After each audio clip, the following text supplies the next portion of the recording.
Hey, welcome everyone to this very special episode of Awaken and Ascend. I've brought back evolutionary astrologer Gwenyth Luptak to the scene to tell us what 2025 is going to be all about.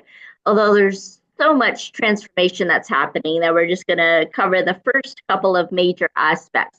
The nodes are changing, Venus is going retrograde, and all the planets are changing position. There's even something going on with the distant planets that we don't often hear about. So I'm going to leave it all up to our resident astrologer here, Gwenyth Luptak, to take us through the pathways to the heart, which seems to be a theme coming up. Tell us about that.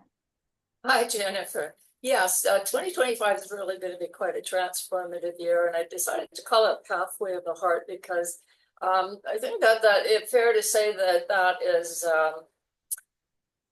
such an important vehicle for opening up even further into these changing times, and is what some of what we have lining up for us really supports that resonance. Today I'm going to talk about the nodes changing. They've been in Aries and Libra for the last 18 months, and they are going to move into Pisces and Virgo on January 28th, where they're going to stay for the next 18 months till August of 2026. And so when the transiting nodes are about our collective destiny direction. So that's quite a shift, and I'll talk about that more in a minute. And along with the nodes changing, we have all the four of the distant planets changing signs this year. So that and Pluto itself had just changed a couple of months ago. So we have quite a vibrational shift because it is the distant planets that define and assist the larger transformations in life. And then, of course, Venus is going retrograde on March 1st, where it will go until April 13th. Okay. So, yeah. All right. So let's get to it. Yes. Okay, Pisces is a sign of completion. Its nature is formless and it has no boundaries. It's deeply connected to the collective unconscious, and in turn, this facilitates being at one with all life, which is ultimately the goal that we are moving back to source and collectively coming together as best we can over the next phase of our development. I'm speaking collectively for everybody, of course. Yeah. So it rules matters of faith and trust, and it supports living from the heart. All these things particularly support that. It's the last sign of the zodiac, and it is in your chart, it would be the 12th house or the final house of the zodiac.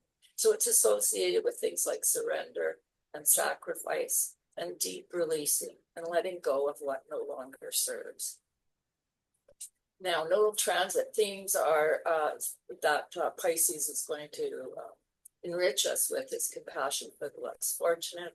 There's some kind of service on that front that may very well be developing personally, or even in your communities, or emphasis on the compassionate nature and more social responsibility that goes with that. Things like dream work and journaling and creativity of all kinds, increase of intuition and psychic experiences of all kinds are very Piscean in nature. So Neptune rules Pisces, and like Uranus and Pluto, it's a transpersonal planet. So it supports the higher mind and higher states of consciousness. Neptune is a gateway planet that can facilitate reconnecting our consciousness with our galactic heritage. Increasingly important. This is increasingly important to us as we evolve in our awareness. We are expanding into the broader view of all life. So transiting nodes, the North Node is about collective growth, and the South Node is about collective healing. So the movement, I'm really talking about the movement over the next 18 months. And the North Node in general is always about collective growth, the transiting node. And then the South Node is about the healing and the release of that, things that have served their purpose. So the nodes in Pisces and Virgo are going to be balancing the practical world, because Virgo is an earth sign. Virgo sign, and Virgo is very practical. balancing that with spiritual growth. So it's going to be one foot in the practical, real world, if you like, and then another foot in the mystical world. Is where we're meant to be, where we're meant to evolve in the next stage. Now, the shadow traits, or the traits that are there for releasing, so the red flags for Pisces is Pisces tends to avoid and want to escape reality. Pisces is not very reality or grounded in its pure form. Things like addictions or psychological issues, confusion, delusions. Those are all Piscean, negative Piscean traits. And Virgo, it's about perfectionism, about being overly judgmental, about working too much, becoming a workaholic, if you like, and over analysis. Virgo can get lost in, can't see the forest for the trees is a good word to describe Virgo when she's out of the balance. And Virgo will be the South Node, so there'll be a special emphasis on those traits and those characteristics of your life that probably are going to be needing some review. Pisces energy is good to do something for your soul. That's really what it's about. Things like retreats, meditations, living in nature more, and a spiritual questioning of any type is the healing modality for Pisces. So by the end of this transit, deeper, richer, heartfelt living is available and is really where we're being directed, as well as a deepening connection to the collective and all that is. And it's a key time, isn't it, for that now, Jennifer?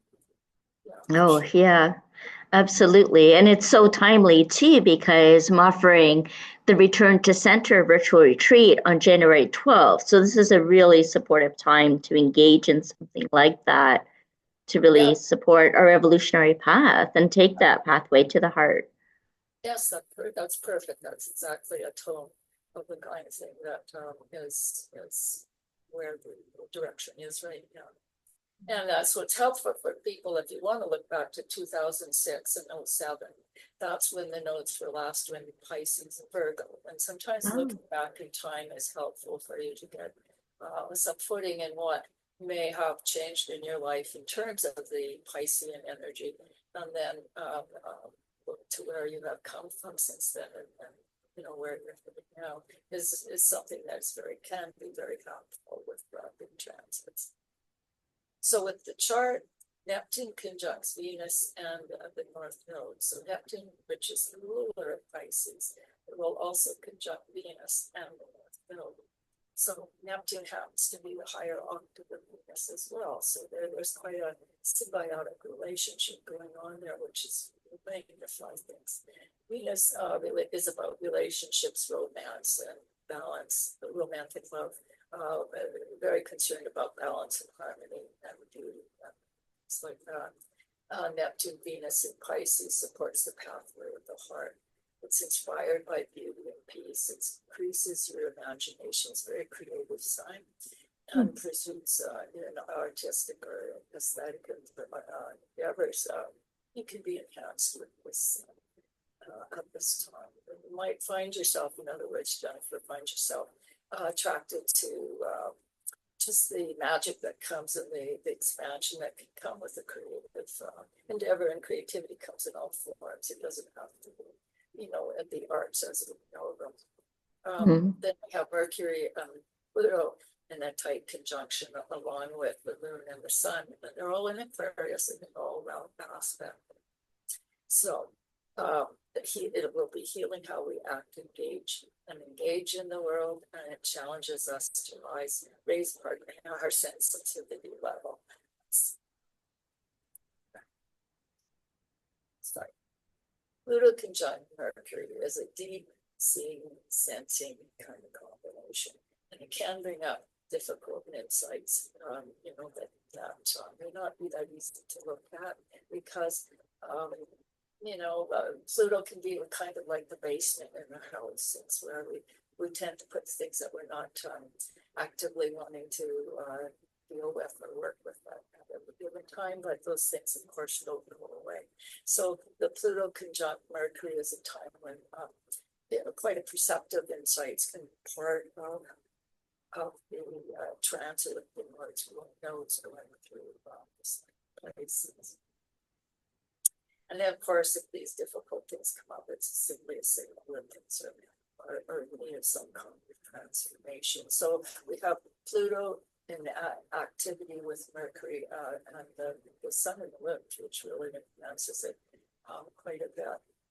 And so there's also Mars retrograde squaring. Mars will be retrograde. It's retrograde right now, and it is squaring Chiron, and that will either enhance the healing process or wounds will become more exposed because Chiron is the healer. Mars, we were talking Mars retrograde, which is a period of time we're still in right now. We're in Mars retrograde until about the 23rd of February. So, and then with the addition of bringing that into the nodal direction, it's a theme that will just continue to be cleaning out areas. You know, if you embrace this, I mean, like anything in life, if you can get past any resistances that might show up and embrace the times, then it becomes, a wonderful opportunity for healing how you show up in the world and how you act and engage with it. And with all of that, it's basically Pisces with its heartfelt direction that we are moving towards is raising our sensitivity level. And it's the fusion of thought and feeling that is part of the action of what the resonance and the action that's coming next 18 months. Now, fusion of Aquarian the values is part of this because they're all in Aquarius. Pluto is in Aquarius. And that's a quite significant sign to be dealing with right now because it is the sign of the new age that we are stepping into. So the Aquarian values such as a humanitarian outlook, liberation from oppression, and unity consciousness are being coupled with the Piscean sensitivity and heartfelt compassion that is also being churned up with us. And so this is putting those together is really where the next step is for humanity in terms of consciousness raising, evolving state that we are in.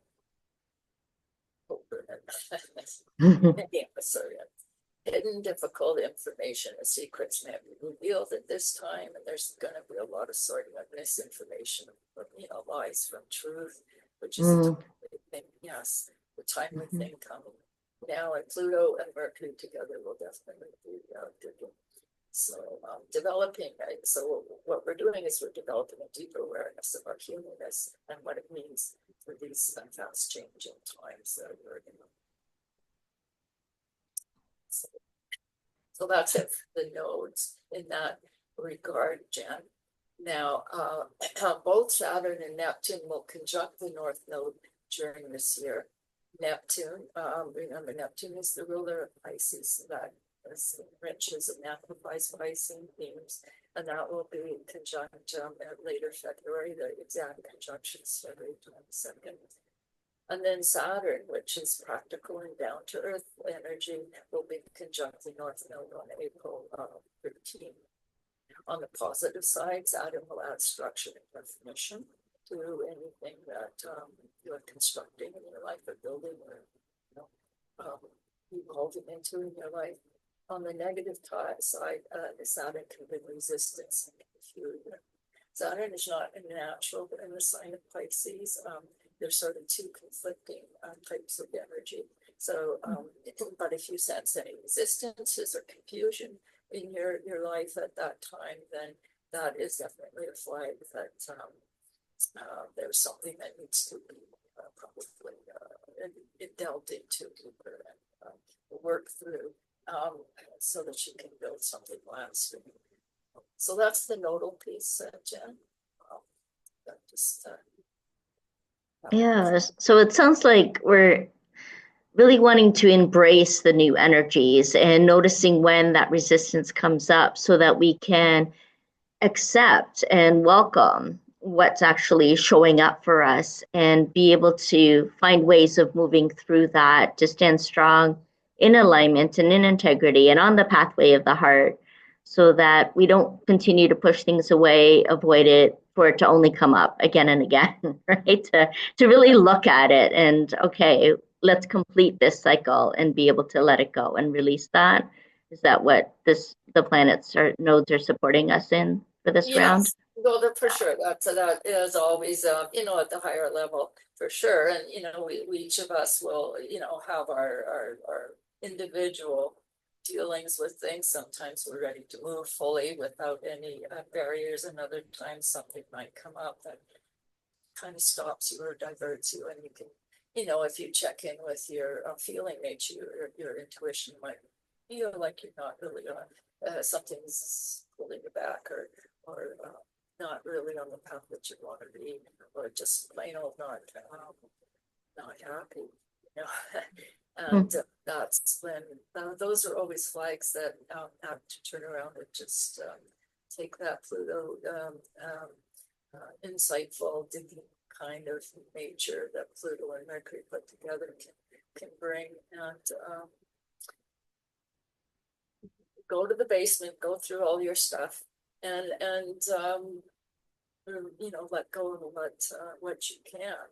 And it always helps. Aquarius energy will help us with that. Is this certain detachment, acquiring a state of being able to, I don't know. It really depends on circumstances for each individual. But if you can stand back a little bit sometimes and observe yourself, or maybe not feel as wrapped up on a certain line of, attitude or direction in life that isn't actually working for you that well, then those are just ways to start to break down the resistances. Because resistance, in evolutionary astrology, which is comes with the Pluto and the nodes primarily, resistance is just happens. It happens to us all the time. We have big resistances, like sometimes we have small resistances, and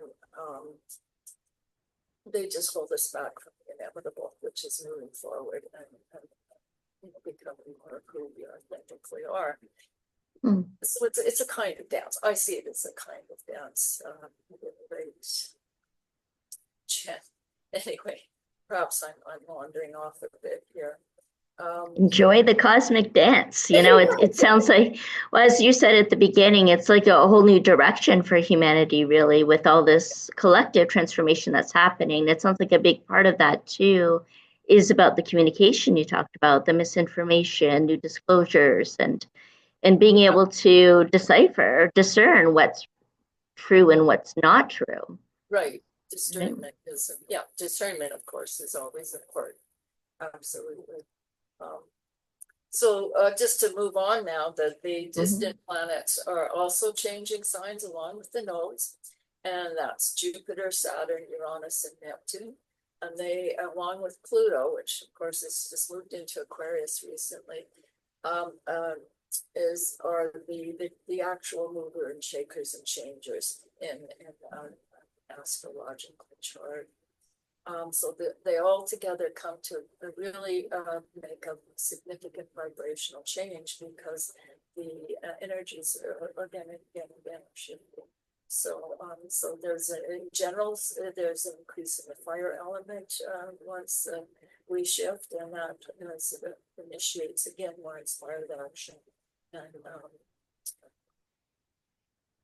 we're creating a dynamic energy. Fire is external kind of energy, so we're upping that amount this year when Pisces goes into rather than what goes into Pisces. It speaks to increased compassion, heightened sensitivity, deeper trust in life, creating more spiritually refined and aligned directions. That's Pisces in the life node, and it speaks to increased compassion heightened sensitivity, deeper trust in life, and creating more spiritually refined and aligned direction. I like that. Yeah, like that. Yes, right. That's a good transit. Yes. Absolutely, it's right up your alley, isn't it, Jen? The things that you do, I think it's really perfect. From the internal shifts that the North Node had in Aries. Now I know Aries is a fire sign; it was the first sign of the zodiac, but it was really dynamically starting beginnings, and more on an internal sense of putting it together and beginning to act on things. And now that it's shifting into Pisces, then that's where we can bring it in a more heart-centered and compassionate kind of way. Having faith and having trust, and everything is as it should be. Yes, all those things. That's wonderful. Yeah. And then finally we have Venus retrograde, and that's March 1st until April 13th. And the shadow period is really February 21st and runs all the way to May 15th. It's 42 days, and it's about every year and a half. And it's going to start in Aries and move back into Pisces. So it's actually reflecting the dance between Aries and Pisces change itself, in that Aries, as we know, is the first sign of the zodiac, and Pisces is the last. So there's that shift that Venus retrograde is also talking about. So the nature of Venus retrograde is that things are not in balance. It's in a state of flux. There's misunderstandings. There can easily be misunderstandings in relationships. And you may not be seeing things clearly or realistically in some context at the beginning of Venus retrograde. For a time to make important decisions. It's an excellent time to assess the true value of your important relationships in life. And there may be changes in close associations. Yeah, Venus is all about, or a large part of it is about your relationships. It's personal ones, but also in, all sorts of community relationships that are all Venus oriented. So the focus is on review and maybe changes that will come from that and that kind of thing. It's not really, it's a time for clearing, like all retrogrades, it's a time for clearing out stuff and reviewing things, but it's not a great time to fully act on what you come up with, because you still are not seeing things fully clearly of the value of things. Venus rules value, so the value of whatever your circumstances are until the retrograde is finished. It is a good time during the Venus retrograde to review your emotional state and your personal needs thoroughly.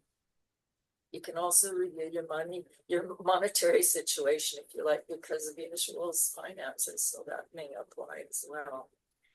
It's also a good time to complete any creative projects, because Venus rules the arts. So reviewing and finishing things that some of those projects that you may have started but put aside, you might find they become more interesting to you once again while Venus is retrograde.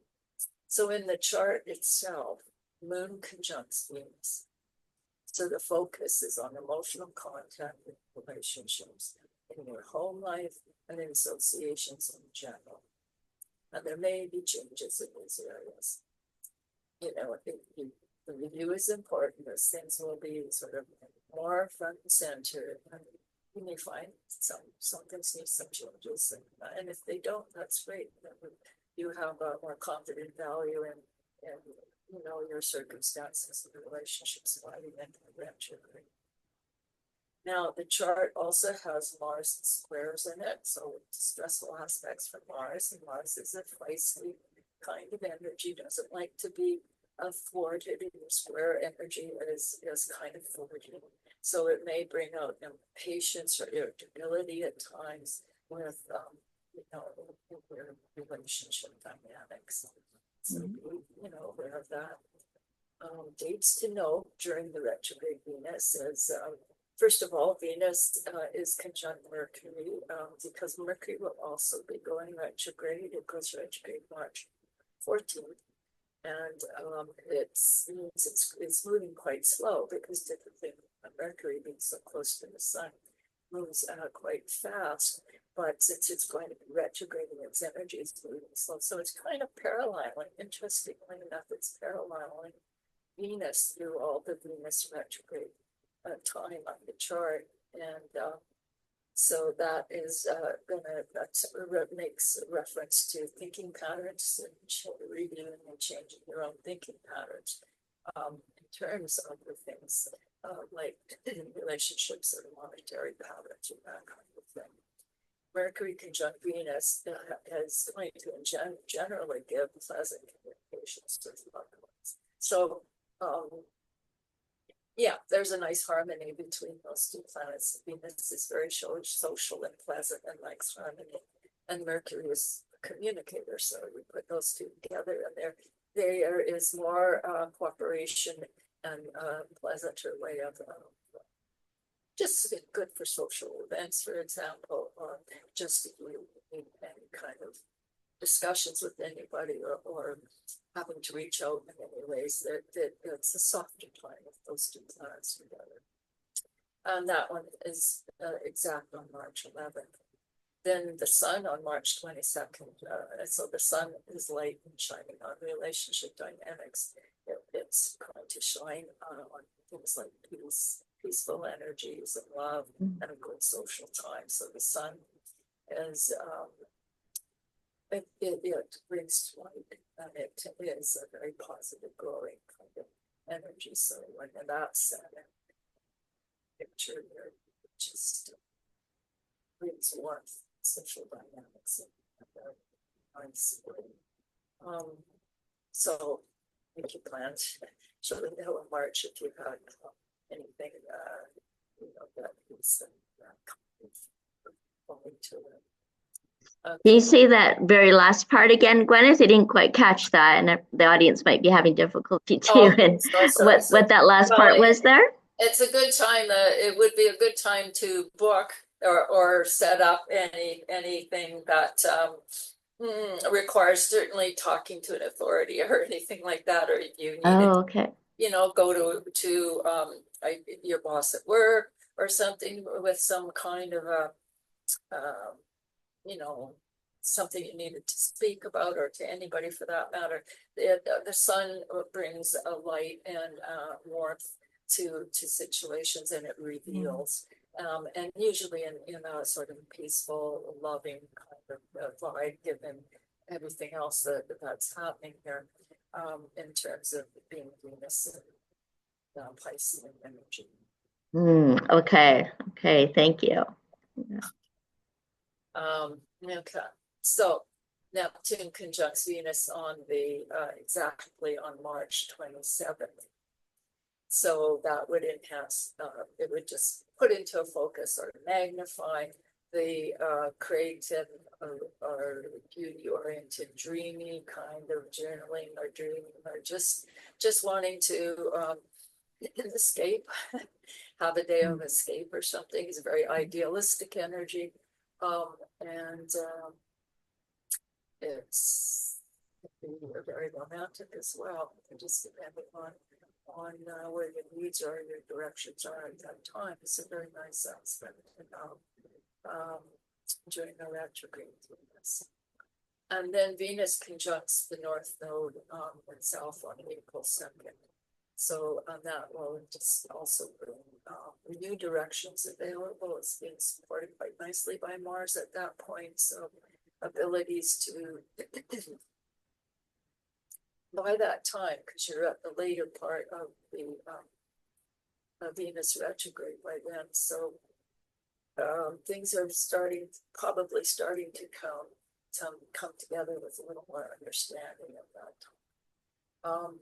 Saturn on April 6th controls it is a controlling energy, but April 6th is when it's going to be conjunct, and Saturn can be more restrictive, can be more denying of affections or on the negative, or on the positive, it can be more serious discussions in love, discipline, that kind of proof being made. Saturn is very practical and hard taskmaster. So when you gain something positive with a Saturn transit, then you've really earned it. So April 6th, Saturn passing over is the time where you could be aware of which way it's swinging for you. Do you have good, solid relationship dynamics happening for you at that time, or are you in a place where it seems to be not working out? And Saturn would be telling you quite clearly at the time where things are at. So that's a little bit that the transits that pass over. And yeah, so there we have it today, Jen. I hope it was. Is there any questions? I know maybe I wasn't as clear as could be in a few places.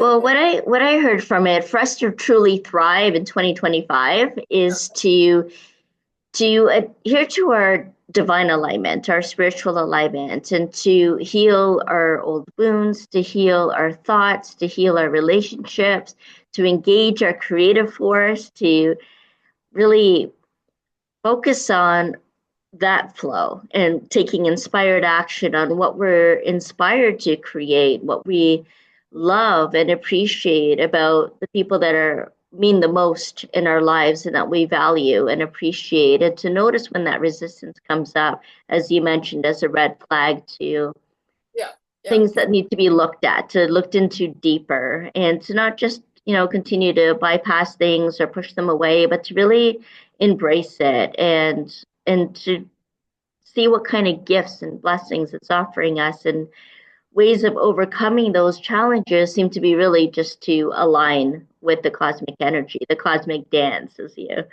you put it. Yeah, I mean, I guess of course that's nicely summed up, Jen. Yeah, thank you. It's always about trying to align with the cosmic dance, if you like. And it's not an easy thing for us as individuals to do, because we have our own karma and our own stories in our lives and things that we are dealing with, and sometimes those things can be a lot. I think often they are for people a lot. So it's about keeping that in mind, I guess, that the alignment, collective alignment to all that is really where we are headed. How we get there is an individual thing for each individual, and it takes as much time as it takes. And hopefully, this astrology is here to help.